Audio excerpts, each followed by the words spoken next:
Hello student, आज आम देखा इतिहास तृतीय पाठ रूस विप्लव तार कारण और फलाफल गुड़िक। 1798 मसीह फरासी विप्लव पर 1917 मसीह घटी रूस विप्लव पृथ्वीर वैप्लविक इतिहास एक गुरुत्वपूर्ण घटना।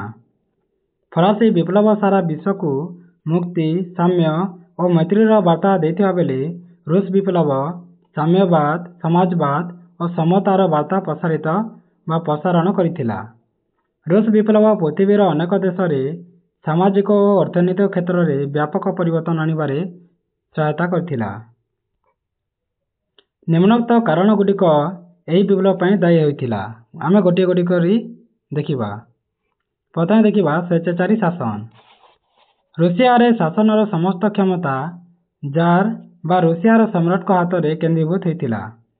से तांको दरबारर अल्प केतेक उपदेष्टांक साहाय्य प्रजा मानक शासन करथिले। शासन क्षेत्र में प्राय समस्त नियुक्ति जार निजे ही करुथिले। से थिले देशर पदातिक बाहिनी और नौबाहिनीर मुख्य सेनापति। से रूसिया चर्चर मध्य मुख्य थिले। से जहाकु चाहिले ताकु बंदी करि पारथिले बा सुदूर बरफावृत साइबेरिया को निर्वासन करुथिले। से बिना विचार रे जेकोसी लोक मृत्युदंडर आदेश दे पारुथिले। एहीपरि भावे रूसिया रे जार मानक त्रुटिपूर्ण एकछत्रवादी शासन लोक मानक मध्य असंतोष वृद्धि कला। रूस विप्लव पूर्व प्राय 100 वर्षर ऊर्ध्व समय रोमानोव वंशर 5 जन जार रूसिया रे स्वेच्छाचारी शासन को चरम सीमार पहुंचाई देथिले।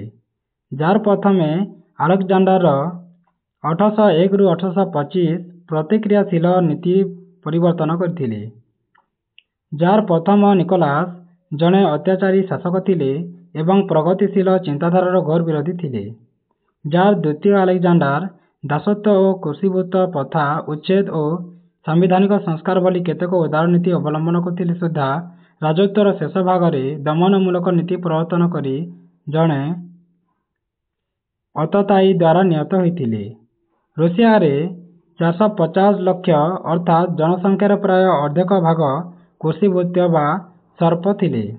सेमानक मध्यरु 230 लाख थिले जारक प्रत्यक्ष अधिकारभुक्त और अन्य माने घरोई सम्रांतक अधीन रहिथिले। समस्त प्रकार अधिकार वंचित होई सेमाने अति शोचनीय अवस्था जीवन यापन करथिले। 1861 मसीह जार द्वितीय अलेक्जेंडर दासत्व मोचन राजाज्ञा घोषणा करी कृषिभूत्य मानकु मुक्त करदेले एवं सेमानकु सामाजिक अधिकार प्रदान करथिले। एथिपाई तांकु मुक्तिदाता जार बोली आख्यायित करा जायतिला। तांको उत्तराधिकारी जार तृतीय अलेक्जेंडर जड़े निष्ठुर और निरंकुश शासन थिले। तांकर दमनलीला देश में आतंक खेलाई देथिला। तांको परे 1894 मसीह द्वितीय निकोलास रूसियार जार हेले। से जड़े उत्तम चरित्र और धार्मिक मनोवृत्तिर व्यक्ति होई थिले सुधा अत्यंत दुर्बल मना थिले। से तांकर प्रजा और कर्मचारी प्रति खूब उदार थिले किंतु स्वेच्छाचारी थिले। द्वितीय निकोलास समय रे जार शासन विरोध में लोक मानक असंतोष घनीभूत होई विप्लवर सूत्रपात होइतिला। तापर देखिबा हमें सामाजिक वैषम्य। रूसियार समाज मुख्यतः दुईटी श्रेणी व्यक्त होइतिला। गोटे थिला वाला श्रेणी और अन्यटी थिला नथिला वाला श्रेणी। धनिक और सम्भ्रांत गोष्ठी लोक मैंने थिला वाला श्रेणी अंतर्भुक्त थिबा बेले सेमाने जानक एकछत्रवाद और स्वेच्छाचारिता को समर्थन करथिले।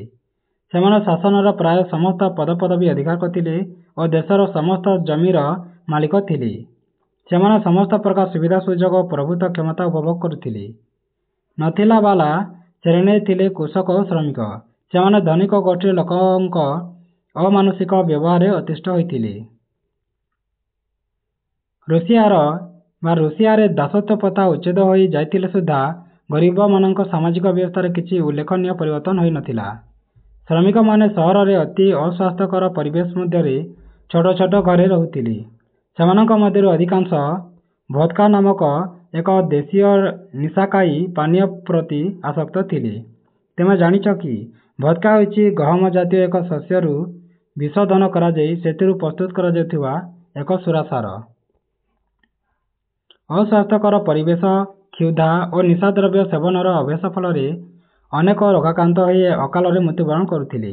ଏହି ନିମ୍ନ ଶ୍ରେଣୀର ଲୋକଙ୍କ ସାମାଜିକ କଲ୍ୟାଣ ତଥା ଜୀବନ ଧାରଣ ଉନ୍ନତି ଦିଗରେ ଜାର୍ ସରକାର କୌଣସି ପଦକ୍ଷେପ ନେଲେ ନାହିଁ।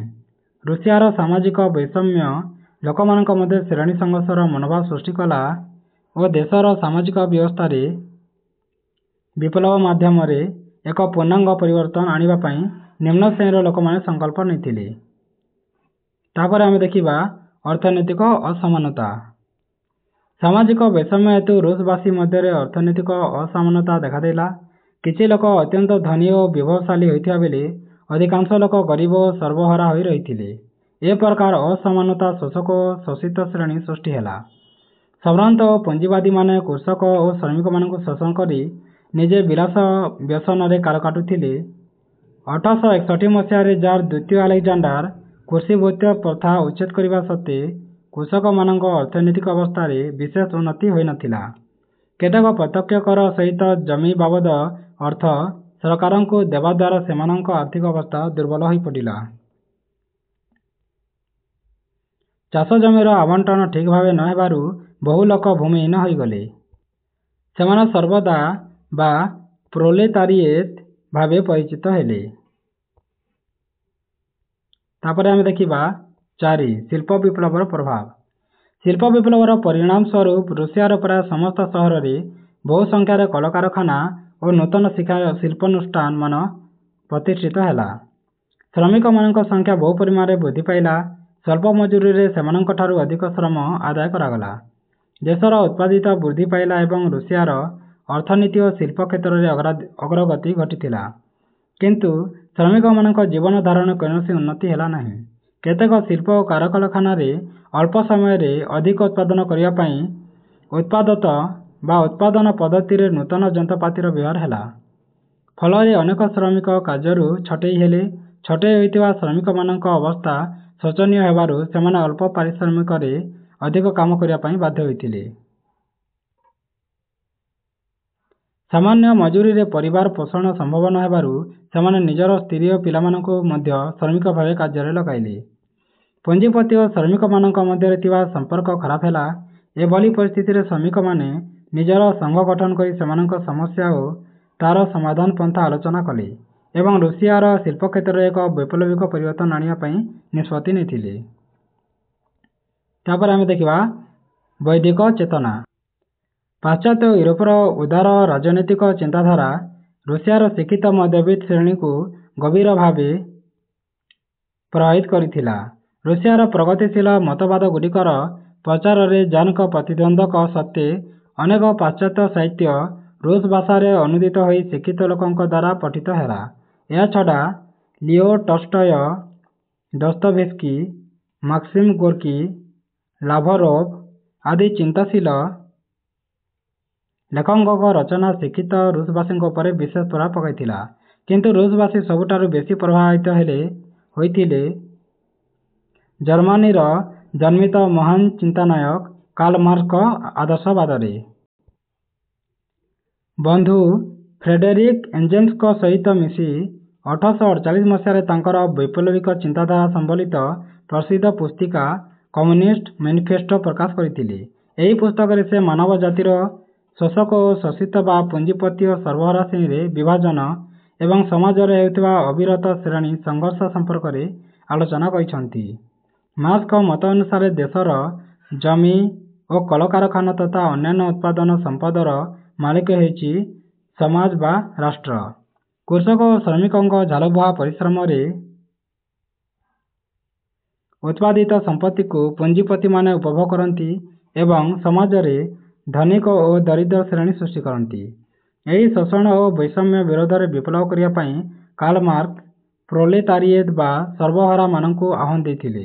ମାର୍କ୍ସଙ୍କ ଆଦର୍ଶବାଦରେ ଉଦ୍ବୁଦ୍ଧ ହୋଇ ରୁଷିଆର ଜନସାଧାରଣ ସମ୍ଭ୍ରାନ୍ତ ଓ ପୁଞ୍ଜିବାଦୀଙ୍କ ଶୋଷଣ ବିରୋଧରେ ବିପ୍ଳବ କରିବାକୁ ଆଗେଇ ଆସିଥିଲେ। ଶିଳ୍ପ ବିପ୍ଳବରୁ ସୃଷ୍ଟି ହୋଇଥିବା ପୁଞ୍ଜିବାଦ ଉପରେ ମଧ୍ୟ ସେ ଗବେଷଣା କରିଥିଲେ। 1876ରେ ତାଙ୍କର ରଚିତ ଦ କ୍ୟାପିଟାଲ୍ ପୁସ୍ତକର ପ୍ରଥମ ଖଣ୍ଡ ପ୍ରକାଶିତ ହୋଇଥିଲା। ଉକ୍ତ ପୁସ୍ତକର ଦ୍ୱିତୀୟ ଓ ତୃତୀୟ ଖଣ୍ଡ ତାଙ୍କ ମୃତ୍ୟୁ ପରେ ତାଙ୍କ ବନ୍ଧୁ ଏଞ୍ଜେଲ୍ସଙ୍କ ଦ୍ୱାରା 1885 ରୁ 1895 ମଧ୍ୟରେ ପ୍ରକାଶିତ ପାଇଥିଲା। ତୁମେ ଜାଣିଛ କି 1918 ମସିହାରେ ଜର୍ମାନୀର ରାଇନଲାଣ୍ଡରେ ଜନ୍ମିତ କାର୍ଲ ମାର୍କସ ଯୁବକ ଅବସ୍ଥାରୁ ହିଁ ବୈପ୍ଳବିକ ଚିନ୍ତାଧାରାର ବ୍ୟକ୍ତି ଥିଲେ। ପ୍ରୁସିଆ ସରକାରଙ୍କ ତୀକ୍ଷ୍ଣ ଦୃଷ୍ଟିରୁ ରକ୍ଷା ପାଇବା ପାଇଁ 1843ରେ ସେ ପ୍ୟାରିସକୁ ଚାଲିଯାଇଥିଲେ। ସେଠାରେ ତାଙ୍କର ଫ୍ରେଡେରିକ ଏଞ୍ଜେଲ୍ସଙ୍କ ସହିତ ବନ୍ଧୁତା ସ୍ଥାପନ ହୋଇଥିଲା। ଦୁହେଁ ମିଶି ବୈପ୍ଳବିକ ଚିନ୍ତାଧାରା ସମ୍ବଳିତ ଲେଖା ରଚନା କରିବାରୁ 1845ରେ ଫ୍ରାନ୍ସ ସରକାର ଦ୍ୱାରା ବିତାଡ଼ିତ ହୋଇ ବ୍ରସେଲ୍ସ ଚାଲିଯାଇଥିଲେ। 1848ରେ ପ୍ରକାଶିତ ତାଙ୍କର କମ୍ୟୁନିଷ୍ଟ ମ୍ୟାନିଫେଷ୍ଟୋ ସର୍ବହାରାମାନଙ୍କୁ ବିପ୍ଳବ ପାଇଁ ଆହ୍ୱାନ ଜଣାଇଲା। ବର୍ଷକ ପରେ ପଶ୍ଚିମ ୟୁରୋପରୁ ବିତାଡ଼ିତ ହୋଇ ସେ ଲଣ୍ଡନ ଚାଲିଗଲେ ଏବଂ 1876ରେ ତାଙ୍କ ରଚିତ ଦ କ୍ୟାପିଟାଲ ଗ୍ରନ୍ଥର ପ୍ରଥମ ଖଣ୍ଡ ପ୍ରକାଶିତ ହୋଇଥିଲା। କାର୍ଲ ମାର୍କସ 1883ରେ ଲଣ୍ଡନଠାରେ ମୃତ୍ୟୁବରଣ କରିଥିଲେ। ତାପରେ ଆମେ ଜାଣିବା ଭିନ୍ନ ଭିନ୍ନ ଦଳର ଗଠନ କିପରି ହୋଇଥିଲା। ରୁଷିଆ ସମାଜରେ ସବୁଠାରୁ ଦୁଷ୍ଟ ଓ ଅବହେଳିତ ଅବସ୍ଥାରେ ଥିଲେ କୃଷକ ଓ ଶ୍ରମିକ। ସେମାନେ ଥିଲେ ଶୋଷିତ ଶ୍ରେଣୀର। ଏହି ସର୍ବହରା ଗୋଷ୍ଠୀକୁ ପ୍ରୋଲେତାରିଏଟ୍ କୁହାଯାଉଥିଲା। ସେମାନେ ଜାରଙ୍କ ସ୍ୱେଚ୍ଛାଚାରିତା ଓ ଶୋଷକ ଶ୍ରେଣୀର ଅନ୍ୟାୟ ବିରୋଧରେ ଭିନ୍ନ ଭିନ୍ନ ଦଳରେ ସଂଗଠିତ ହୋଇଥିଲେ। 1901 ମସିହାରେ ଭୂମିହୀନ କୃଷକମାନେ ସାମାଜିକ ବିପ୍ଳବୀ ଦଳ ଗଠିତ କରିଥିଲେ। ସମ୍ଭ୍ରାନ୍ତମାନଙ୍କଠାରୁ ଜମି ଛଡ଼ାଇ ଆଣି କୃଷକମାନଙ୍କୁ ବଣ୍ଟନ କରିବା ଥିଲା ଏହି ଦଳର ମୁଖ୍ୟ ଲକ୍ଷ୍ୟ। ପୂର୍ବରୁ 1895 ମସିହାରେ ଅସନ୍ତୁଷ୍ଟ ଶ୍ରମିକମାନେ ସାମାଜିକ ଗଣତାନ୍ତ୍ରିକ ଦଳ ଗଠନ କରିଥିଲେ। ଏହି ଦଳରେ କେତେକଙ୍କ ମଧ୍ୟରେ ମତଭେଦ ହେବାରୁ 1903 ମସିହାରେ ଦଳ ଦୁଇ ଭାଗରେ ବିଭକ୍ତ ହୋଇଗଲା। ମୂଳ ଦଳକୁ କୁହାଗଲା ପେନ୍ସେଭିକ୍ ଦଳ ଓ ଏହାର ନେତୃତ୍ୱ ନେଇଥିଲେ ମାର୍ଟୋଭ। ଏହି ଦଳ ଶାନ୍ତିପୂର୍ଣ୍ଣ ଉପାୟରେ ପ୍ରଚଳିତ ବ୍ୟବସ୍ଥାର ପରିବର୍ତ୍ତନ ଚାହୁଁଥିଲେ। ଅନ୍ୟ ଭାଗଟି ବୋଲସେଭିକ୍ ଦଳ ଭାବରେ ନାମିତ ହେଲା। ବୋଲସେଭିକ୍ମାନେ ଚରମପନ୍ଥୀ ଥିଲେ ଏବଂ ବୈପ୍ଳବିକ ଉପାୟରେ ଜାର୍ ଶାସନର ବିଲୋପ ଘଟାଇ ପ୍ରୋଲେତାରିଏଟ୍ ଶାସନ ପ୍ରତିଷ୍ଠା କରିବାକୁ ଚାହିଁଲେ। ସେମାନଙ୍କ ନେତୃତ୍ୱ ନେଇଥିଲେ ମାର୍କ୍ସବାଦର ସବୁଠାରୁ ନିଷ୍ଠାବାନ ଅନୁଗାମୀ ଲେନିନ୍। ସେ ହିଁ ଥିଲେ ରୁଷର ଅକ୍ଟୋବର ବିପ୍ଳବର କର୍ଣ୍ଣଧାର। ତାଙ୍କରି ବଳିଷ୍ଠ ନେତୃତ୍ୱ ବିପ୍ଳବର ସଫଳତା ଆଣିଥିଲା। ତୁମେ ଜାଣିଛ କି 1870ରେ ରୁଷିଆରେ ଜନ୍ମଗ୍ରହଣ କରିଥିବା ଲେନିନ୍ଙ୍କ ପ୍ରକୃତ ନାମ ଥିଲା ଭ୍ଲାଡିମିର୍ ଇଲିଚ୍ ଇଲିଆନୋଭ। ତାଙ୍କ ବଡ଼ ଭାଇଙ୍କ ମାତ୍ର 19 ବର୍ଷ ବୟସରେ ଜାରଙ୍କ ବିରୋଧରେ ଷଡ଼ଯନ୍ତ୍ରରେ ଲିପ୍ତ ଥିବା ଅଭିଯୋଗରେ ଫାଶୀଦଣ୍ଡ ପାଇବାରୁ ଲେନିନ୍ ଜାର୍ ଶାସନ ବିରୋଧରେ ସଂଗ୍ରାମ କରିବା ପାଇଁ ସଂକଳ୍ପ ନେଲେ। ଛାତ୍ରାବସ୍ଥାରେ ସେ ବୈପ୍ଳବିକ ସଂଗଠନଗୁଡ଼ିକ ସହିତ ଗୁପ୍ତ ସମ୍ପର୍କ ସ୍ଥାପନ କରିଥିବା ଯୋଗୁଁ ପ୍ରଥମେ କାରାଦଣ୍ଡ ଓ ପରେ ସାଇବେରିଆରେ ନିର୍ବାସନ ଦଣ୍ଡରେ ରହିଥିଲେ ମଧ୍ୟ ବିପ୍ଳବୀମାନଙ୍କ ସହିତ ସମ୍ପର୍କ ରଖିଥିଲେ। ସେ କୁରୁପ୍ସ୍କାୟା ନାମ୍ନୀ ଜଣେ ବିପ୍ଳବିନୀଙ୍କୁ ବିବାହ କରିଥିଲେ। ସାଇବେରିଆର ଲେନା ନଦୀର ନାମ ଅନୁସାରେ ନିଜକୁ ଲେନିନ୍ ନାମରେ ନାମିତ କରିଥିଲେ। 1924 ଜାନୁଆରୀରେ ତାଙ୍କର ମୃତ୍ୟୁ ହୋଇଥିଲା। ତାପରେ ଆଗକୁ ଦେଖିବା ଅପାରଗ ଅମଲାତନ୍ତ୍ର। ରୁଷିଆ ଅମଲାତନ୍ତ୍ରର ଅଧିକାଂଶ ଉଚ୍ଚ ପଦବୀଧାରୀ ଅଫିସର ଧନିକ ଶ୍ରେଣୀର ଥିଲେ। ସେମାନଙ୍କର ସାଧାରଣ ଲୋକଙ୍କ ପ୍ରତି କୌଣସି ସହାନୁଭୂତି ନଥିଲା।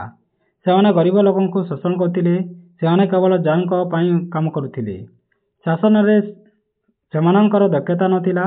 ସେମାନଙ୍କ ଅକ୍ଷମତା ଯୋଗୁଁ ଦେଶରେ ଦୁର୍ନୀତି ଓ ପ୍ରିୟାପ୍ରୀତି ତୋଷଣ ବୃଦ୍ଧି ପାଇଥିଲା।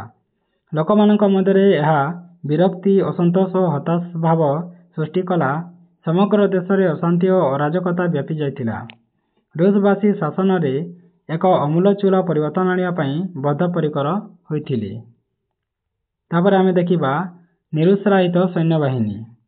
ରୁଷିଆର ଏକଛତ୍ରବାଦୀ ସରକାର ଏହାର ସୈନ୍ୟବାହିନୀକୁ ଅତ୍ୟାବଶ୍ୟକ ସୁବିଧା ସୁଯୋଗ ଯୋଗାଇ ଦେବା ପାଇଁ ଆଗ୍ରହ ପ୍ରକାଶ କରିନଥିଲେ। ଯୁଦ୍ଧ କ୍ଷେତ୍ରରେ ରୁଷିଆ ସୈନ୍ୟମାନେ ଭୋକ, ଉପାସ ଓ ଯୁଦ୍ଧ ଉପକରଣ ଅଭାବ ଯୋଗୁଁ ମୃତ୍ୟୁବରଣ କରୁଥିଲେ। ରୁଷିଆର ସରକାର ଅମଲାତନ୍ତ୍ର ଦ୍ୱାରା ଯୁଦ୍ଧ ପାଣ୍ଠିର ଦୁରୁପଯୋଗ ହେଉଥିଲା। 1854 ମସିହାରେ କ୍ରିମିଆ ଯୁଦ୍ଧ ଓ 1904 ମସିହାରେ ରୁଷ ଜାପାନ ଯୁଦ୍ଧରେ ପରାସ୍ତ ହେବା ଦ୍ୱାରା ରୁଷିଆର ସମ୍ମାନ କ୍ଷୁର୍ଣ୍ଣ ହୋଇଥିଲା। ଏହି ଯୁଦ୍ଧଗୁଡ଼ିକରେ ରୁଷିଆ ଭଳି ଏକ ବୃହତ୍ ଶକ୍ତିର ସୈନ୍ୟବାହିନୀର ବିଫଳତା ଜାର୍ ଶାସନର ଦୁର୍ବଳତାକୁ ପ୍ରମାଣ କଲା ଏବଂ ବ୍ୟାପକତା ଭାବେ ପ୍ରଚାରିତ ରୁଷ ଦେଶର ଅଜେୟତାକୁ ଭଙ୍ଗ କରି ଦେଶ ପ୍ରତି ଦୁର୍ନାମ ଆଣିଲା। ରୁଷର ଜନସାଧାରଣ ଅପମାନିତ ବୋଧ କଲେ ଏବଂ ସରକାରଙ୍କ ତୀବ୍ର ସମାଲୋଚନା କରି ସାମ୍ବିଧାନିକ ସଂସ୍କାର ସପକ୍ଷରେ ଆନ୍ଦୋଳନ କରିଥିଲେ। ତୁର୍କୀ ଉପରେ ଅଧିକାରକୁ ନେଇ ୟୁରୋପୀୟ ରାଷ୍ଟ୍ରମାନଙ୍କ ମଧ୍ୟରେ ଥିବା ପ୍ରତିଦ୍ୱନ୍ଦ୍ୱିତା ଦକ୍ଷିଣ ରୁଷିଆର କ୍ରିମିଆ ଉପଯୁଦ୍ଧରେ ବା ଉପଦ୍ୱୀପରେ ଯୁଦ୍ଧର ରୂପ ନେଇଥିଲା। ତୁର୍କୀ ସାମ୍ରାଜ୍ୟର ଜେରୁଜେଲମଠାରେ ଗ୍ରୀକ୍ ଖ୍ରୀଷ୍ଟିଆନ ମାନଙ୍କ ସୁରକ୍ଷା ଦାୟିତ୍ୱ ନେବା ପାଇଁ ରୁଷିଆର ଦାବିକୁ ତୁର୍କୀ ପ୍ରତ୍ୟାଖ୍ୟାନ କରିବାରୁ ରୁଷିଆ ତୁର୍କୀ ଉପରେ ଆକ୍ରମଣ କରିଦେଇଥିଲା। ପରେ ପରେ ଇଂଲଣ୍ଡ, ଫ୍ରାନ୍ସ, ପିଡମଣ୍ଟ ଓ ଅଷ୍ଟ୍ରିଆ ତୁର୍କୀ ସପକ୍ଷରେ ଯୁଦ୍ଧରେ ଯୋଗ ଦେଇଥିଲେ। ଯୁଦ୍ଧ ଚାଲୁଥିବା ସମୟରେ 1855 ମାର୍ଚ୍ଚ 2ରେ ଜାର୍ ପ୍ରଥମ ନିକୋଲାସ ମୃତ୍ୟୁବରଣ କରିଥିଲେ। 1855 ସେପ୍ଟେମ୍ବର 9ରେ ରୁଷିଆର ଦୁର୍ଗ ସେଭାସ୍ତୋପୋଲର ସମର୍ପଣ ପରେ 1856 ଫେବୃଆରୀ 25ରୁ ଏପ୍ରିଲ 16 ପର୍ଯ୍ୟନ୍ତ ପ୍ୟାରିସଠାରେ ହୋଇଥିବା ଶାନ୍ତି ସମ୍ମିଳନୀରେ ଗୃହୀତ ରୁଷିଆ ପ୍ରତି ଅପମାନଜନକ ସର୍ତ୍ତ ସମ୍ବଳିତ ଚୁକ୍ତିରେ ଜାର୍ ଦ୍ୱିତୀୟ ଆଲେକଜାଣ୍ଡାର ସ୍ୱାକ୍ଷରିତ କରିଥିଲେ। ତୁମେ ଜାଣିଛ କି ୟୁରୋପରେ ସାମ୍ରାଜ୍ୟ ବିସ୍ତାର କରିବାରେ ବିଫଳ ହେବା ପରେ ରୁଷିଆ ଏସିଆ ମହାଦେଶ ପୂର୍ବ ଭାଗରେ ମଞ୍ଚୁରିଆ ପର୍ଯ୍ୟନ୍ତ ରେଳପଥ ବିସ୍ତାର କରିଥିବାରୁ ଲିଆଂତୁଙ୍ଗ ଉପରେ ପ୍ରଭାବ ବିସ୍ତାର କଲା ଏବଂ ଅର୍ଥର ବନ୍ଦରକୁ ଦୁର୍ଗୀକରଣ କରାଗଲା। ସମୟକ୍ରମେ ମାଞ୍ଚୁରିଆ ଓ କୋରିଆ ଅଧିକାର କରିବା ପାଇଁ ରୁଷିଆ ଓ ଜାପାନ ଆଗ୍ରହୀ ହେଲେ। ୟାଲୁ ନଦୀ ତଟରେ ଗଛ କଟାକୁ ନେଇ ଉଭୟ ଦେଶର ସୈନ୍ୟଙ୍କ ମଧ୍ୟରେ ଗୁଳି ବିନିମୟର କେତେକ ରୁଷୀୟ ସୈନ୍ୟଙ୍କ ମୃତ୍ୟୁ ପରେ ରୁଷିଆ କୋରିଆରେ ନିଜର ସୈନ୍ୟ ମୁତୟନ କରିବାରୁ 1904 ଫେବୃଆରୀ 5ରେ ଜାପାନ ରୁଷିଆ ବିରୋଧରେ ଯୁଦ୍ଧ ଘୋଷଣା କଲା। ଏହି ଯୁଦ୍ଧରେ ପରାଜିତ ହେଲା ପରେ ସାମ୍ବାଦିକ ପୋର୍ଟସମୁଥ ସନ୍ଧି ରୁଷିଆର ପୂର୍ବ ଏସିଆରେ ପ୍ରଭାବ ବିସ୍ତାର କରିବାର ଅଭିଳାଷରେ ପୂର୍ଣ୍ଣଚ୍ଛେଦ ପକାଇଥିଲେ। ତାପରେ ଦେଖିବା ଆମେ ରକ୍ତାକ୍ତ ରବିବାର। 1905 ମସିହା ଜାନୁଆରୀ 22 ତାରିଖ ରବିବାର ଦିନ ଧର୍ମଯାଜକ ଫାଦର ଗ୍ୟାପନଙ୍କ ନେତୃତ୍ୱରେ ବହୁ ସଂଖ୍ୟକ ବିକ୍ଷୋଭକାରୀ ଜାର୍ ଦ୍ୱିତୀୟ ନିକୋଲାସକୁ ଏକ ଦାବିପତ୍ର ଦେବା ପାଇଁ ସେଣ୍ଟ ପିଟର୍ସବର୍ଗ ସ୍ଥିତ ଜାର୍ଙ୍କ ଶୀତକାଳୀନ ପ୍ରାସାଦ ଅଭିମୁଖେ ଏକ ଶୋଭାଯାତ୍ରାରେ ଯାଉଥିଲେ। ଜାର୍ଙ୍କ ନିର୍ଦ୍ଦେଶରେ ସୈନ୍ୟମାନେ ଶୋଭାଯାତ୍ରାକାରୀଙ୍କ ଉପରେ ଗୁଳି ଚାଳନା କରିବା ଫଳରେ ଅନେକ ମୃତ୍ୟୁ ବରଣ କରିଥିଲେ ଓ ବହୁ ସଂଖ୍ୟକ ଆହତ ହେଲେ। ଏହି ସମ୍ବାଦ ପ୍ରଚାରିତ ହେବା ମାତ୍ରେ ଦେଶ ସାରା ଧ୍ୱଂସଲୀଳା ଆରମ୍ଭ ହୋଇଗଲା ଏବଂ ଚାରିଆଡ଼େ ଜନ ଆନ୍ଦୋଳନ ବ୍ୟାପିଗଲା। ଉକ୍ତ ଦିବସଟି ରୁଷ ଇତିହାସରେ ରକ୍ତାକ୍ତ ରବିବାର ଭାବେ ନାମିତ ହୋଇଛି। ତୁମେ ଜାଣିଛ କି 1703 ମସିହାରେ ଜାର୍ ପିଟରଙ୍କ ଦ୍ୱାରା ପ୍ରତିଷ୍ଠିତ ସେଣ୍ଟ ପିଟର୍ସବର୍ଗ କିଛି ଦିନ ପାଇଁ ପେଟ୍ରୋଗ୍ରାଡା ଭାବରେ ନାମିତ ହୋଇଥିଲା। 1918 ପର୍ଯ୍ୟନ୍ତ ରୁଷିଆର ରାଜଧାନୀ ଥିଲା। ଏବେ ଏହା ଲେନିନଗ୍ରାଡ ନାମରେ ପରିଚିତ ଏବଂ ଏହା ରୁଷିଆର ଦ୍ୱିତୀୟ ବୃହତ୍ତମ ସହର। ତାପରେ ପଢ଼ିବା ଆମେ କ୍ଷମତା ବାହିନୀ ଡୁମା ବା କ୍ଷମତା ବିହୀନ ଡୁମା।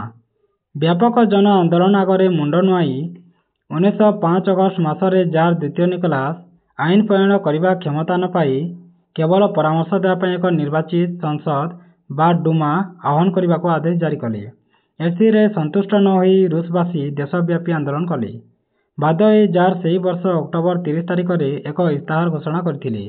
ଏହାକୁ ଅକ୍ଟୋବର ଇସ୍ତାହାର କୁହାଯାଏ। ତଦନୁଯାୟୀ ଅନ୍ୟାନ୍ୟ ପ୍ରସଙ୍ଗ ବ୍ୟତୀତ ଡୁମାକୁ ଆଇନ ପ୍ରଣୟନ କ୍ଷମତା ଦିଆଗଲା।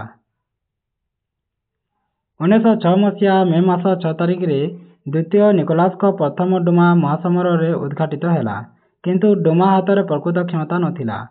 ସଭ୍ୟମାନେ ଜାର୍ଙ୍କ ସ୍ୱେଚ୍ଛାଚାରିତାକୁ ନିୟନ୍ତ୍ରଣ କରିବା ପାଇଁ ଅଧିକାର ଚାହିଁବାକୁ ସେହି ବର୍ଷ ଜୁଲାଇ ମାସରେ ଜାର୍ ଡୁମାଙ୍କୁ ଭଙ୍ଗ କଲେ। 1907 ମସିହା ମାର୍ଚ୍ଚ ମାସରେ ଜାର୍ ଦ୍ୱିତୀୟ ଡୁମା ଆହ୍ୱାନ କଲେ, କିନ୍ତୁ ମନ୍ତ୍ରିମଣ୍ଡଳ ସଙ୍ଗେ ମତାନ୍ତର ହେବାରୁ 4 ମାସ ପରେ ଭାଙ୍ଗିଦେଲେ।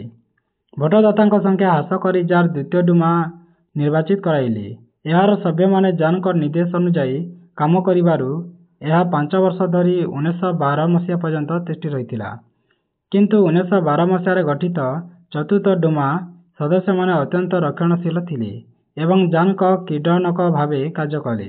ଫଳରେ ଏହା ଏକ ବିଧାୟକ ସଭା ନ ହୋଇ କେବଳ ଏକ ପରାମର୍ଶଦାତା ସଭା ହୋଇଗଲା। ତାପରେ ଦେଖିବା ଜାରିନା ଓ ରାସପୁଟିନଙ୍କ ହସ୍ତକ୍ଷେପ। ଜାର୍ ଦ୍ୱିତୀୟ ନିକୋଲାସଙ୍କ ପତ୍ନୀ ଜାରିନା ଆଲେକ୍ଜାଣ୍ଡ୍ରା ମଧ୍ୟ ସ୍ୱେଚ୍ଛାଚାରୀ ପ୍ରକୃତିର ଥିଲେ। ସେ ଜଣେ ଅହଙ୍କାରୀ ଓ ସଂକୀର୍ଣ୍ଣ ମନା ନାରୀ ଥିଲେ। ଅତ୍ୟନ୍ତ କ୍ଷମତା ଲୋଭୀ ଜାରିନା ସବୁବେଳେ ଜାର୍ ଦ୍ୱିତୀୟ ନିକୋଲାସଙ୍କୁ ନିରଙ୍କୁଶ ଓ କଠୋର ଶାସନ କରିବା ପାଇଁ ପ୍ରରୋଚିତ କରୁଥିଲେ।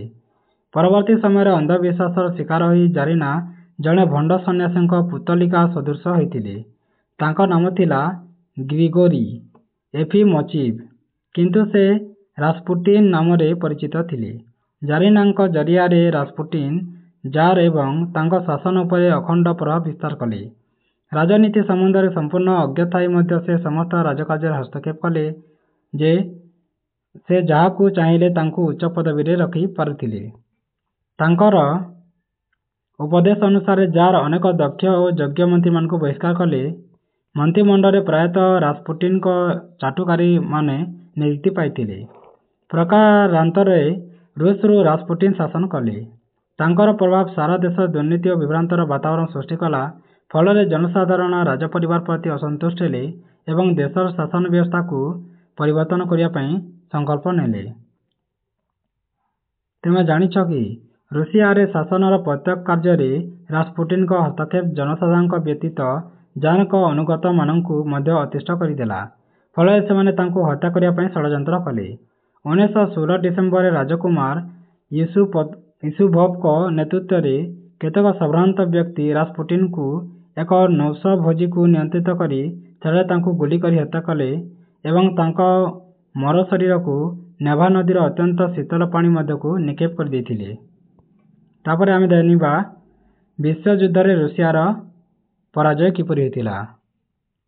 ଦେଶର ଆଭ୍ୟନ୍ତରୀଣ ସମସ୍ୟାଗୁଡ଼ିକର ସମାଧାନ ଦିଗରେ କୌଣସି ଉଲ୍ଲେଖନୀୟ ପଦକ୍ଷେପ ନେବା ପରିବର୍ତ୍ତେ ରୁଷବାସୀଙ୍କ ପ୍ରବଳ ବିରୋଧ ସତ୍ତ୍ୱେ ପ୍ରଥମ ବିଶ୍ୱଯୁଦ୍ଧରେ ରୁଷିଆ ଜର୍ମାନୀ ବିରୋଧରେ ମିତ୍ରଶକ୍ତି ସପକ୍ଷରେ ଯୋଗଦେଲା।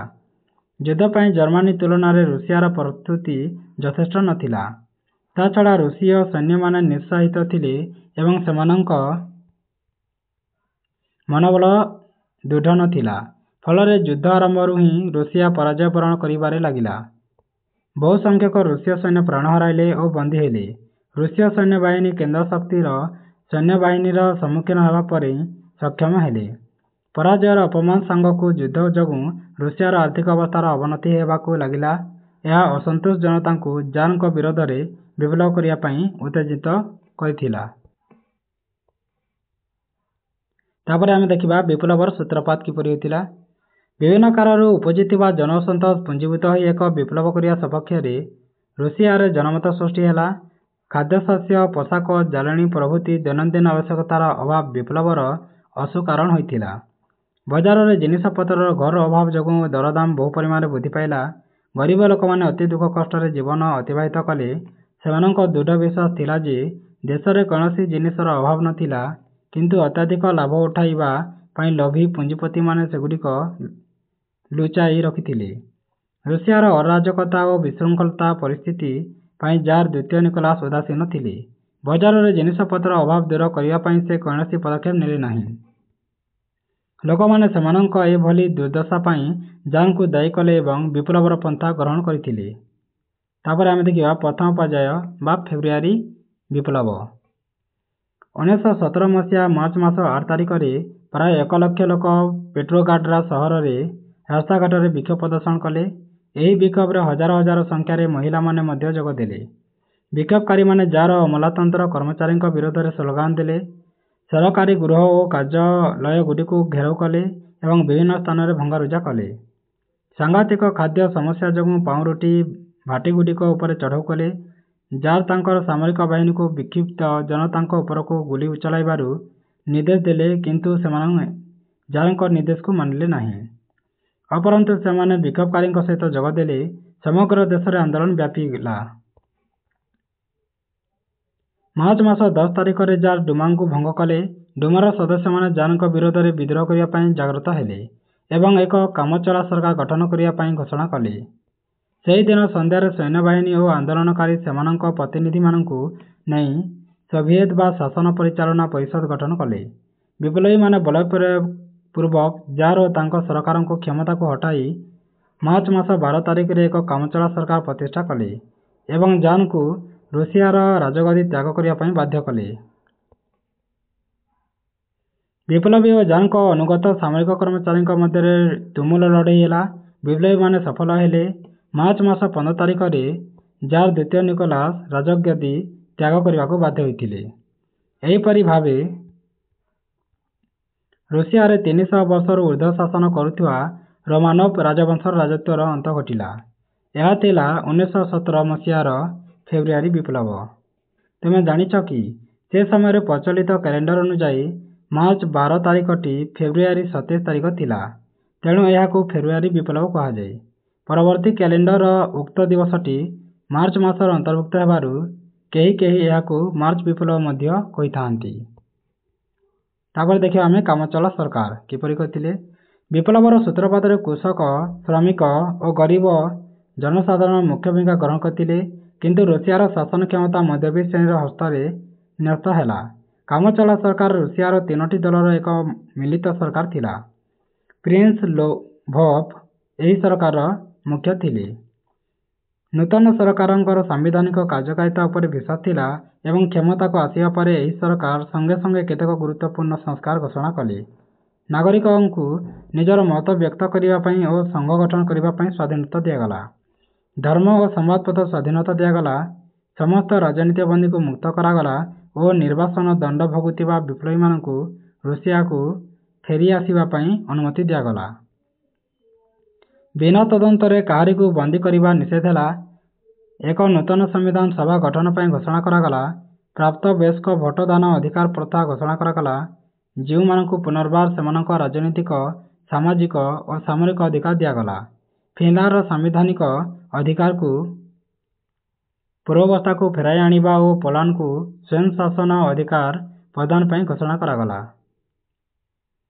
ଉଦାରନୀତି ସତ୍ତ୍ୱେ କାମଚଳା ସରକାର ବେଶୀ ଦିନ ତିଷ୍ଠି ପାରିଲା ନାହିଁ। ଆରମ୍ଭରୁ ହିଁ ସରକାରଙ୍କୁ କେତେକ ପ୍ରତିବନ୍ଧକ ସମ୍ମୁଖୀନ ହେବାକୁ ପଡ଼ିଥିଲା। ସରକାର ବିଶ୍ୱଯୁଦ୍ଧରେ ରୁଷିଆର ଯୋଗଦାନକୁ ଚାଲୁ ରଖିବାକୁ ଚାହିଁଲେ, କିନ୍ତୁ ଦେଶବାସୀ ଆର୍ଥିକ ଦୁରବସ୍ଥା ଓ ଖାଦ୍ୟାଭାବ କାରଣରୁ ଏବଂ ପରାଜୟ ଜନିତ ନିରୁତ୍ସାହିତ ସୈନ୍ୟବାହିନୀ ଯୋଗୁଁ ଯୁଦ୍ଧ ସପକ୍ଷରେ ନଥିଲେ। ଦ୍ୱିତୀୟତଃ, ସମାଜବାଦ ନୀତି ଦ୍ୱାରା ପରିଚାଳିତ ଶ୍ରମିକମାନେ ସରକାରଙ୍କ ଘୋର ବିରୋଧ କଲେ। ଶ୍ରମିକ ଓ ସୈନ୍ୟମାନଙ୍କର ସଂଗଠନ, ସୋଭିଏତ ଏବଂ ଉଦାର ସରକାରଙ୍କ ମଧ୍ୟରେ ଆଦର୍ଶଗତ ପାର୍ଥକ୍ୟ ଓ ସରକାରଙ୍କ ଅନୁପଯୁକ୍ତ କାର୍ଯ୍ୟଶୈଳୀ ହେତୁ ସବୁବେଳେ ବିବାଦ ଦେଖାଦେଲା। ତୃତୀୟତଃ, ବିନା କ୍ଷତିପୂରଣରେ ଜମି ମାଲିକଙ୍କ ଠାରୁ ଆଣି ଜମିକୁ କୃଷକମାନଙ୍କ ମଧ୍ୟରେ ବାଣ୍ଟିବା ଓ ଶିଳ୍ପଗୁଡ଼ିକର ଜାତୀୟକରଣ କରି ତା ଉପରୁ ପୁଞ୍ଜିପତିମାନଙ୍କ ଅଧିକାର ଉଚ୍ଛେଦ କରିବା ପାଇଁ କୌଣସି ପଦକ୍ଷେପ ନ ନେବାରୁ କୃଷକ ଓ ଶ୍ରମିକମାନେ ସରକାରଙ୍କ ବିରୋଧୀ ହେଲେ। ସମାଜବାଦୀ ନେତାମାନଙ୍କ ନେତୃତ୍ୱରେ ସେମାନେ ସରକାରଙ୍କ ଉପରେ ଚାପ ପକାଇବା ପାଇଁ ଉଗ୍ର ଓ ଧମକପୂର୍ଣ୍ଣ ପନ୍ଥା ଅବଲମ୍ବନ କଲେ। ଏହା ଦେଶରେ ଏକ ଜଟିଳ ପରିସ୍ଥିତି ସୃଷ୍ଟି କଲା ଏବଂ ସରକାରଙ୍କ ପାଇଁ ସଫଳତାର ସହ କାର୍ଯ୍ୟ କରିବା ଅସମ୍ଭବ ହୋଇପଡ଼ିଥିଲା। ତାପରେ ଦେଖିବା କେରେନ୍ସ୍କି ସରକାର। କାମଚଳା ସରକାରଙ୍କ ବିଫଳତା ପରେ ଉଦାରବାଦୀଙ୍କ ହାତରୁ କ୍ଷମତା ଅପସାରିତ ହେଲା। ମେନ୍ସେଭିକ୍ ଦଳ କ୍ଷମତାକୁ ଆସିଲା ଏବଂ ଏହି ଦଳର ବିପ୍ଳବୀ ସମାଜବାଦୀ ନେତା ତଥା ପୂର୍ବତନ ଯୁଦ୍ଧମନ୍ତ୍ରୀ କେରେନ୍ସ୍କି ପ୍ରଧାନମନ୍ତ୍ରୀ ହେଲେ। ସେ ସମାଜବାଦ ପ୍ରତିଷ୍ଠା ପାଇଁ ସାମ୍ବିଧାନିକ ପନ୍ଥାରେ ବିଶ୍ୱାସ କରୁଥିଲେ। ସେ ଯୁଦ୍ଧ ଚାଲୁ ରହିବା ସପକ୍ଷରେ ଥିଲେ କିନ୍ତୁ ତା ସହିତ ଯଥାଶୀଘ୍ର ସମ୍ମାନର ସହ ଏହାର ସମାପ୍ତି ଚାହୁଁଥିଲେ। ସୈନ୍ୟମାନଙ୍କ ମଧ୍ୟରେ ସାହସ ଓ ମନୋବଳକୁ ସେ ଦୃଢ଼ କରିବାକୁ ଉଦ୍ୟମ କରି ବିଫଳ ହେଲେ, କାରଣ ସେମାନେ ବୋଲସେଭିକ୍ଙ୍କ ଆଦର୍ଶରେ ଅତିଶୟ ପ୍ରଭାବିତ ହୋଇ ଯୁଦ୍ଧ କରିବା ପାଇଁ ଆଉ ଆଗ୍ରହୀ ନଥିଲେ। ଅନ୍ୟପକ୍ଷରେ ଜର୍ମାନୀର ସୈନ୍ୟମାନେ କ୍ଷିପ୍ରଗତିରେ ରୁଷିଆ ଆଡ଼କୁ ଅଗ୍ରସର ହେଉଥିଲେ। ପୁନଶ୍ଚ ଗୁରୁତ୍ୱପୂର୍ଣ୍ଣ ରିଗା ସହର ଜର୍ମାନୀ ସୈନ୍ୟମାନଙ୍କ ଦ୍ୱାରା ଅଧିକୃତ ହେବା ଦ୍ୱାରା ପେଟ୍ରୋଗ୍ରାଡ୍ ସହର ପାଇଁ ବିପଦ ସୃଷ୍ଟି କଲା। ବହୁ ଯୁଦ୍ଧ କ୍ଷେତ୍ରରେ ରୁଷୀୟ ସୈନ୍ୟ ବାହିନୀର ଲଗାତାର ପରାଜୟ ଯୋଗୁଁ ରୁଷିଆର ଲୋକମାନଙ୍କ ମନରେ ଅସନ୍ତୋଷ ଜନ୍ମିଲା। କେରେନ୍ସ୍କି ସରକାର ଏହାର ମୂଳ ଉଦ୍ଦେଶ୍ୟ ପୂରଣ କରିବା ଦିଗରେ ବିଫଳ ହୋଇଥିଲେ। ତାପରେ ଦେଖିବା ଦ୍ୱିତୀୟ ଅଧ୍ୟାୟ, ଅକ୍ଟୋବର ବିପ୍ଳବ। ଲେନିନ୍ଙ୍କ ନେତୃତ୍ୱରେ ବୋଲସେଭିକ୍ ଦଳ ଦ୍ୱାରା ଅକ୍ଟୋବର ବିପ୍ଳବ ସଂଗଠିତ ଓ ପରିଚାଳିତ ହୋଇଥିଲା ଏବଂ ବିପ୍ଳବର ସଫଳତା ପରେ ବୋଲସେଭିକ୍ ଦଳ ରୁଷିଆର କ୍ଷମତା ଦଖଲ କରିନେଲା। ସେଥିପାଇଁ ଏହି ବିପ୍ଳବକୁ ବୋଲସେଭିକ୍ ବିପ୍ଳବ ବୋଲି ମଧ୍ୟ କୁହାଯାଏ। 1900 ମସିହାରେ ନିର୍ବାସନ ଦଣ୍ଡରୁ ମୁକ୍ତି ପାଇ ଓ 17 ବର୍ଷ ବ୍ୟାପୀ ୟୁରୋପର ବିଭିନ୍ନ ଦେଶରୁ ରୁଷିଆର ବିପ୍ଳବୀମାନଙ୍କୁ ରାଜତନ୍ତ୍ର ବିରୋଧରେ ପ୍ରେରଣା ଦେଇ ଲେନିନ୍ ଫେବୃଆରୀ ବିପ୍ଳବରେ ସଫଳତା ପରେ 1917 ଏପ୍ରିଲ 16 ତାରିଖରେ ସୁଇଜରଲ୍ୟାଣ୍ଡରୁ ଆସି ପେଟ୍ରୋଗ୍ରାଡ୍ଠାରେ ପହଞ୍ଚିଥିଲେ ଏବଂ ବିପ୍ଳବୀମାନଙ୍କୁ ପ୍ରତ୍ୟକ୍ଷ ନେତୃତ୍ୱ ନେଲେ। କୃଷକ, ଶ୍ରମିକ ଓ ସୈନିକ ଉତ୍ସାହିତ ହେଲେ ଏବଂ ଲେନିନ୍ଙ୍କ ନେତୃତ୍ୱ ପ୍ରତି ବିପୁଳ ସମର୍ଥନ ଜଣାଇଲେ। ଲେନିନ୍ ଓ ଟ୍ରଟ୍ସ୍କିଙ୍କ ନେତୃତ୍ୱରେ ବୋଲସେଭିକ୍ ଦଳ କେରେନ୍ସ୍କି ସରକାରଙ୍କୁ କଠୋର ସମାଲୋଚନା କଲା ଏବଂ ତାଙ୍କ ନୀତି ବିରୋଧରେ ପ୍ରଚାର କଲା। ବଲସେଭିକ୍ ନେତୃବୃନ୍ଦ ସରକାରଙ୍କ ଉପରେ ନିୟନ୍ତ୍ରଣ ନିଜ ଅଧୀନକୁ ଆଣିବା ପାଇଁ ଯୋଜନା କଲେ। କେରେନ୍ସ୍କି ସରକାର ଲେନିନ୍ଙ୍କୁ ବନ୍ଦୀ କରିବା ପାଇଁ ଉଦ୍ୟମ କରିବାରୁ ଲେନିନ୍ ଆତ୍ମଗୋପନ କଲେ ଏବଂ ତାଙ୍କ ଦଳକୁ ଦୂରରୁ ନେତୃତ୍ୱ ନେଲେ। 1917 ନଭେମ୍ବର 7 ତାରିଖରେ ବଲସେଭିକ୍ ସ୍ୱେଚ୍ଛାସେବୀମାନେ ପେଟ୍ରୋଗ୍ରାଡ୍ ସହରରେ ରେଳ ଷ୍ଟେସନ, ସାମରିକ ଦୁର୍ଗ, ଟେଲିଗ୍ରାଫ ଓ ଟେଲିଫୋନ କାର୍ଯ୍ୟାଳୟ ତଥା ଅନ୍ୟାନ୍ୟ ସରକାରୀ କାର୍ଯ୍ୟଗୁଡ଼ିକୁ ଅକ୍ତିଆର କରିନେଲେ। ସୈନ୍ୟବାହିନୀର ମୁଖ୍ୟ କାର୍ଯ୍ୟାଳୟ ମଧ୍ୟ ଅଧିକାର କଲେ। କାମଚଳା ସରକାର କାର୍ଯ୍ୟାଳୟ ଅବସ୍ଥିତ ଥିବା ଜାର୍ଙ୍କ ଶୀତକାଳୀନ ପ୍ରାସାଦକୁ ଅବରୋଧ କରିଥିଲେ। କେରେନ୍ସ୍କି ଛଦ୍ମବେଶରେ ଏକ ଅଜଣା ସ୍ଥାନକୁ ପଳାୟନ କଲେ। ତାଙ୍କର ବହୁ ସହକର୍ମୀ ଓ ମନ୍ତ୍ରୀମାନେ ଆତ୍ମସମର୍ପଣ କରି ବନ୍ଦୀ ହେଲେ। ଏହିପରି ଭାବେ କେରେନ୍ସ୍କି ସରକାରର ପତନ ଘଟିଲା ଏବଂ ବିନା ରକ୍ତପାତରେ ରୁଷିଆ ଶାସନ ଉପରେ ବଲସେଭିକ୍ ଦଳର ସମ୍ପୂର୍ଣ୍ଣ ନିୟନ୍ତ୍ରଣ ପ୍ରତିଷ୍ଠିତ ହେଲା। ତୁମେ ଜାଣିଛ କି ରୁଷ ବିପ୍ଳବ ସମୟରେ ପ୍ରଚଳିତ କ୍ୟାଲେଣ୍ଡରରେ ନଭେମ୍ବର 7 ତାରିଖ ଅକ୍ଟୋବର ମାସର 25 ତାରିଖ ହୋଇଥିବାରୁ ଏହାକୁ ଅକ୍ଟୋବର ବିପ୍ଳବ କୁହାଯାଏ। କିନ୍ତୁ ପରିବର୍ତ୍ତିତ କ୍ୟାଲେଣ୍ଡର ବିପ୍ଳବ ଦିବସଟି ନଭେମ୍ବର ମାସର ଅନ୍ତର୍ଭୁକ୍ତ ହେବାରୁ ଏହି ବିପ୍ଳବକୁ ନଭେମ୍ବର ବିପ୍ଳବ ବୋଲି ମଧ୍ୟ କୁହାଯାଏ। 1917 ନଭେମ୍ବର 7 ତାରିଖ ସନ୍ଧ୍ୟାରେ ରୁଷିଆରେ ସୋଭିଏତ୍ ସାଧାରଣତନ୍ତ୍ର ସ୍ଥାପିତ ହେଲା ବୋଲି ଏହା ନେତା ଲେନିନ୍ ଘୋଷଣା କରିଥିଲେ। ରୁଷିଆରେ ସାମ୍ୟବାଦ ପ୍ରତିଷ୍ଠା ହେବ ବୋଲି ସେ ଘୋଷଣା କଲେ। ପେଟ୍ରୋଗ୍ରାଡଠାରେ ଲିଖିତ ବା ନିଖିଲ ରୁଷିଆ ସୋଭିଏତ୍ କଂଗ୍ରେସର ସଦସ୍ୟମାନଙ୍କ ଦ୍ୱାରା ତାଙ୍କର 3 ଗୋଟି ଆଦେଶନାମା ଅନୁମୋଦିତ କରାଇ ନେଇଥିଲେ। ସେଗୁଡ଼ିକ ହେଲା ଯୁଦ୍ଧରତ ରାଷ୍ଟ୍ରମାନଙ୍କ ସହିତ ଶାନ୍ତି ସ୍ଥାପନ କରିବା, ଜମି ବ୍ୟବହାର କରିବା ଅଧିକାର କୃଷକମାନଙ୍କୁ ଦେବା ଏବଂ ଶିଳ୍ପ ଓ କାରଖାନାଗୁଡ଼ିକରେ ଉତ୍ପାଦନ ପରିଚାଳନା କ୍ଷମତା ଶ୍ରମିକମାନଙ୍କ ସହିତ ବା ସମିତି ହସ୍ତରେ ନ୍ୟସ୍ତ କରିବା ଏହାର ଥିଲା। ନୂତନ ସରକାରରେ ଲେନିନ୍ ପ୍ରଧାନମନ୍ତ୍ରୀ ହେଲେ ଓ ଟ୍ରଟ୍ସ୍କି ବୈଦେଶିକ ବ୍ୟାପାର ମନ୍ତ୍ରୀ ଭାବେ ନିଯୁକ୍ତ ହେଲେ। 1917 ଫେବୃଆରୀ ବିପ୍ଳବ ଏକ ରାଜନୈତିକ ବିପ୍ଳବ ଥିଲା ଏବଂ ଏହା ଜାର୍ଙ୍କ ସ୍ୱେଚ୍ଛାଚାରିତାକୁ ସମୂଳେ ଧ୍ୱଂସ କରି ଶାସନ ଉପରେ ମଧ୍ୟବିତ୍ତ ଶ୍ରେଣୀର ନିୟନ୍ତ୍ରଣ ପ୍ରତିଷ୍ଠା କରିଥିଲେ। 1917 ଅକ୍ଟୋବର ବିପ୍ଳବ ଏକ ସାମାଜିକ ବିପ୍ଳବ ଥିଲା ଏବଂ ଏହା ପ୍ରୋଲେତାରିଏଟ୍କୁ ଶାସନ ବ୍ୟବସ୍ଥା ନିୟନ୍ତ୍ରଣର କ୍ଷମତା ଦେଇ ଦେଶରେ ସାମ୍ୟବାଦ ଓ ସମାଜବାଦ ପ୍ରତିଷ୍ଠା କଲା। ତାପରେ ଦେଖିବା ରୁଷ ବିପ୍ଳବର ଫଳାଫଳ କ'ଣ ଥିଲା। ଉଭୟ ଆଭ୍ୟନ୍ତରୀଣ ଓ ଆନ୍ତର୍ଜାତିକ କ୍ଷେତ୍ରରେ ରୁଷ ବିପ୍ଳବର ଫଳାଫଳ ପରିଲକ୍ଷିତ ହେଲା। ଏହା ରୁଷିଆର ରାଜନୈତିକ, ଅର୍ଥନୈତିକ ଓ ସାମାଜିକ ଅବସ୍ଥାରେ ଏକ ଉଲ୍ଲେଖନୀୟ ପରିବର୍ତ୍ତନ ଆଣିଥିଲା। ଆନ୍ତର୍ଜାତିକ କ୍ଷେତ୍ରରେ ଏହି ବିପ୍ଳବର ପ୍ରଭାବ ସୁଦୂର ପ୍ରସାରୀ ଥିଲା। ଆମେ ପ୍ରଥମେ ଦେଖିବା ରାଜନୈତିକ ପରିବର୍ତ୍ତନ କିପରି ହେଲା। ଜାର୍ମାନଙ୍କ ଏକଛତ୍ର ଶାସନ ଲୋପ ପାଇଲା। ଦେଶର ଶାସନ ପ୍ରୋଲେତାରିଏଟ୍ଙ୍କ ହାତକୁ ଗଲା। ପ୍ରଶାସନକୁ ପରିଚାଳିତ କରିବା ପାଇଁ ସହର ଓ ଜିଲ୍ଲା ସ୍ତରରେ ସୋଭିଏତ୍ ସଂଗଠନ ଗଠିତ ହେଲା। ଆଞ୍ଚଳିକ ସ୍ତରକୁ ନିର୍ବାଚିତ ପ୍ରତିନିଧି, ପ୍ରଦେଶ-ସ୍ତରୀୟ ସୋଭିଏତ୍ ଏବଂ ପ୍ରାଦେଶିକ ସୋଭିଏତ୍ ଦ୍ୱାରା ନିର୍ବାଚିତ ପ୍ରତିନିଧିମାନଙ୍କ ଦ୍ୱାରା ସର୍ବରୁଷୀୟ ସୋଭିଏତ୍ କଂଗ୍ରେସ ଗଠିତ ହେଲା। ଏହା ରୁଷ ଦେଶରେ ସଂସଦ ଭାବେ କାର୍ଯ୍ୟ କଲା। ସର୍ବରୁଷୀୟ ସୋଭିଏତ୍ କଂଗ୍ରେସ ନିର୍ବାଚନରେ କେବଳ ବଲସେଭିକ୍ ଦଳ ଅଂଶଗ୍ରହଣ କଲେ। ଫଳରେ ରୁଷିଆ ଗୋଟିଏ ଏକଦଳୀୟ ରାଷ୍ଟ୍ର ହେଲା। ବଲସେଭିକ୍ ଦଳ ରୁଷୀୟ କମ୍ୟୁନିଷ୍ଟ ଦଳ ନାମରେ ପୁନର୍ନାମିତ ହୋଇଥିଲା। 1918 ସମ୍ବିଧାନରେ ରୁଷିଆକୁ ରୁଷୀୟ ସୋସିଆଲିଷ୍ଟ ଫେଡେରେଟିଭ ସୋଭିଏତ୍ ରିପବ୍ଲିକ୍ ଭାବରେ ନାମିତ କରାଯାଇଥିଲା କିନ୍ତୁ 1914 ଗୃହୀତ ସମ୍ବିଧାନ ଅନୁଯାୟୀ ରୁଷିଆର ନାମ ପରିବର୍ତ୍ତନ କରାଯାଇ ଏହାକୁ union of Soviet socialist Republic ରଖାଗଲା। ତୁମେ ଜାଣିଛ କି 1991 ଠାରୁ ରୁଷିଆ ଏକ ସ୍ୱାଧୀନ ରାଷ୍ଟ୍ର ହୋଇ ଏହା ପୂର୍ବବର୍ତ୍ତୀ union of Soviet socialist Republic ପରିବର୍ତ୍ତେ ରୁଷୀୟ ସଂଘ ବା ରୁଷିଆନ୍ ଫେଡେରେସନ୍ ଭାବରେ ପରିଚିତ ହେଲା। 21ଟି ସାଧାରଣତନ୍ତ୍ର, 6ଟି ରାଜ୍ୟପାହ୍ୟା ପାଇନଥିବା ଅଞ୍ଚଳ, 49ଟି ପ୍ରଦେଶ, 10ଟି ସ୍ୱୟଂଶାସିତ ଅଞ୍ଚଳ, ସଂଘୀୟ ପଦ ମର୍ଯ୍ୟାଦା ସହ 2ଟି ସହର ଏବଂ ଜିଉ ସ୍ୱୟଂଶାସିତ କ୍ଷେତ୍ର ବିରୋବିଜନ ଏହାର ଅନ୍ତର୍ଭୁକ୍ତ ହୋଇଥିଲା। ତାପରେ ଦେଖିବା ଆମେ ଅର୍ଥନୈତିକ ପରିବର୍ତ୍ତନ କ'ଣ ହୋଇଥିଲା। ସମସ୍ତ ଘରୋଇ ଶିଳ୍ପ, କାରଖାନା ତଥା ବ୍ୟାଙ୍କଗୁଡ଼ିକର ଜାତୀୟକରଣ ହେଲା ଏବଂ ସେଗୁଡ଼ିକ ସରକାରଙ୍କ ନିୟନ୍ତ୍ରଣାଧୀନ ହୋଇଥିଲା। ଜମିଦାରମାନଙ୍କଠାରୁ ଜମିର ସ୍ୱତ୍ୱ କାଢ଼ି ନିଆଗଲା। ଜମିର ଜାତୀୟକରଣ କରାଯାଇ ସେଗୁଡ଼ିକର ଉପଯୁକ୍ତ ବଣ୍ଟନ ଓ ବ୍ୟବହାର ପାଇଁ କୃଷକମାନଙ୍କ କମିଟି ଗଠନ କରାଗଲା। ସହରମାନଙ୍କରେ ଥିବା ପୁଞ୍ଜିପତିମାନଙ୍କର ବଡ଼ ବଡ଼ ଅଟ୍ଟାଳିକାଗୁଡ଼ିକୁ ପରିବାର ଆବଶ୍ୟକତା ଅନୁଯାୟୀ ଭାଗ ଭାଗ କରିଦିଆଗଲା। ଦେଶର ସମସ୍ତ ସମ୍ପଦକୁ ରାଷ୍ଟ୍ରୀୟ ସମ୍ପତ୍ତି ରୂପେ ଘୋଷଣା କରାଗଲା। ଶିଳ୍ପ ଓ କାରଖାନାମାନଙ୍କରେ ଉତ୍ପାଦନ ଆବଣ୍ଟନ ବ୍ୟବସ୍ଥାକୁ ପରିଚାଳନା କରିବା ପାଇଁ ଶ୍ରମିକମାନଙ୍କ କମିଟି ଗଠିତ ହେଲା। ଏହିପରି ଭାବେ ପୁଞ୍ଜିବାଦର ଅବସାନ ହେଲା ଓ ସାମ୍ୟବାଦର ଉତ୍ଥାନ ହେଲା। ତାପରେ ଆମେ ଦେଖିବା ସାମାଜିକ ପରିବର୍ତ୍ତନ କିପରି ହେଲା। ରୁଷିଆରେ ଶିକ୍ଷାର ବ୍ୟାପାର ପ୍ରସାର ହେଲା। ପୁରାତନ ପାଠ୍ୟକ୍ରମ ଓ ଶିକ୍ଷାଦାନ ପଦ୍ଧତିକୁ ବଦଳାଇ ଦିଆଗଲା। ସାମ୍ୟବାଦ ଓ ସମାଜବାଦ ସମ୍ବନ୍ଧରେ ଅଧିକ ଶିକ୍ଷା ଦିଆଗଲା। ରୁଷିଆର ଲୋକଙ୍କ ଉପରେ ରକ୍ଷଣଶୀଳ ଗ୍ରୀକ୍ ଗିର୍ଜାର ବହୁତ ପ୍ରଭାବ ଥିଲା। ଏହି ଗିର୍ଜାକୁ ଭାଙ୍ଗି ଦିଆଗଲା ଓ ଏହାର ସମସ୍ତ ସମ୍ପତ୍ତି ବାଜ୍ୟାପ୍ତ କରାଗଲା। ଶିକ୍ଷା କ୍ଷେତ୍ରରେ ଧର୍ମର ପ୍ରଭାବକୁ ଲୋପ କରାଗଲା। ବଲସେଭିକ୍ ଦଳ ସାମ୍ୟବାଦ ଓ ସମାଜବାଦର ପ୍ରତିଷ୍ଠା ପାଇଁ ତଥା ରୁଷୀୟ ସମାଜର ପରିବର୍ତ୍ତନ ପାଇଁ ଆଗ୍ରହ ପ୍ରଦର୍ଶନ କରିବାରୁ ଅନେକ ଯୁବ ଲେଖକ ଓ କଳାକାର ଲେନିନ୍ ସରକାରଙ୍କ ପ୍ରତି ଆକୃଷ୍ଟ ହେଲେ। ଫଳରେ କଲା ଓ ସ୍ଥାପତ୍ୟ କ୍ଷେତ୍ରରେ ନୂତନତ୍ୱ ଦେଖାଦେଲା। କିନ୍ତୁ ସାହିତ୍ୟ ଓ କଳା କ୍ଷେତ୍ରରେ ବଲସେଭିକ୍ ଦଳର ନିୟନ୍ତ୍ରଣ ଅନେକଙ୍କୁ ନିରାଶ କରିଥିଲା। ତାପରେ ଦେଖିବା ଆନ୍ତର୍ଜାତିକ କ୍ଷେତ୍ରରେ ପ୍ରଭାବ କ'ଣ ପଡ଼ିଥିଲା। ଅକ୍ଟୋବର ବିପ୍ଳବ ପରେ ରୁଷିଆର ନୂତନ ସରକାର ରାଷ୍ଟ୍ର ଗଠନକୁ ଅଗ୍ରାଧିକାର ଦେଇ ପ୍ରଥମ ବିଶ୍ୱଯୁଦ୍ଧରୁ ଓହରି ଆସିବା ପାଇଁ ଜର୍ମାନୀ ସହିତ ଯୁଦ୍ଧ ବିରତି ଘୋଷଣା କଲେ। 1917 ମସିହା ଡିସେମ୍ବର 15 ତାରିଖରେ ବ୍ରେଷ୍ଟ ଲିତୋଭସ୍କଠାରେ ଜର୍ମାନୀ ସହିତ ଯୁଦ୍ଧ ବିରତି ବୁଝାମଣା ସ୍ୱାକ୍ଷର କରି ରୁଷିଆକୁ ପ୍ରଥମ ବିଶ୍ୱଯୁଦ୍ଧରୁ ପ୍ରତ୍ୟାହାର କରି ଅଣାଗଲା।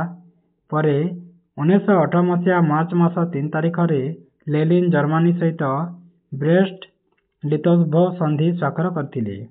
ଏହି ସନ୍ଧି ଫଳରେ ରୁଷିଆକୁ ଖଣିଜ ସମ୍ପଦ ଭରା ଉର୍ଦ୍ଧ୍ୱ ନିୟୁତ ବର୍ଗମାଇଲ ଅଞ୍ଚଳ ଓ ପ୍ରାୟ 65 ନିୟୁତ ଆଦିବାସୀ ହରାଇବାକୁ ପଡ଼ିଥିଲା।